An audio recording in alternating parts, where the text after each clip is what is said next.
Так, по музыке здесь стандартно аудиокодек SBC, AAC нету, не завезли, ну понятно, что PTX тоже не стоит ждать, все-таки это довольно бюджетная акустика от компании Урал. Еще раз напомню, что это Молния 280.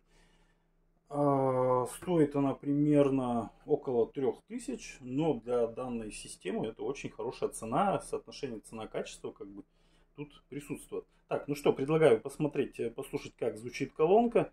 Запускать буду с обычного смартфона, так что здесь, конечно, будет учитываться, опять же, качество самого аудиочипа на смартфоне. Опять же, есть то, что какой Bluetooth кодек стоит опять на чип на смартфоне.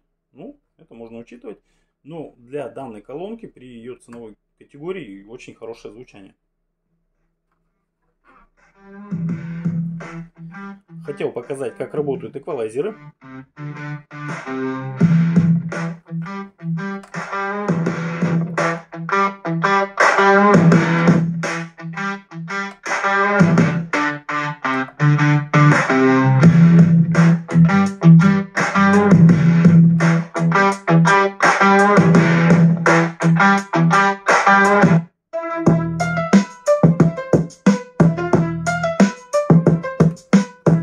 Еще раз повторюсь, это номинальные настройки, не работал где-то эквалайзером. Есть штатный эквалайзер. Эквалайзер на смартфоне я не использую.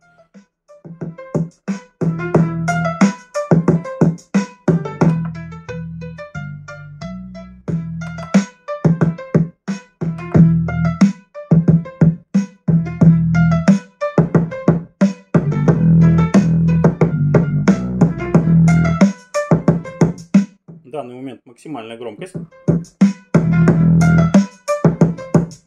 Видно, как работают динамики. Ну и, опять же, пассивные излучатели довольно хорошо отыгрывают фазы инвертора.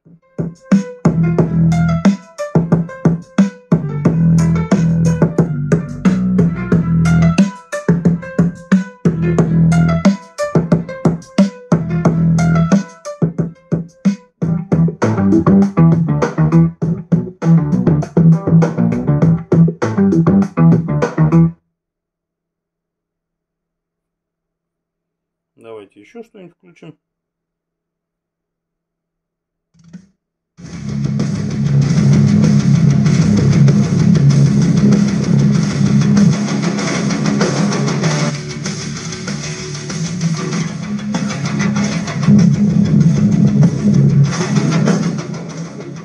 Штатный эквалайзер довольно хорошо настроен, он хорошо режет частоты при определенных своих настроечках.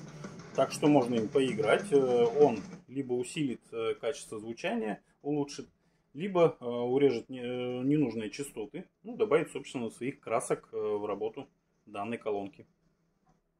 Еще раз повторюсь, это колонка от компании Урал, Молния 280.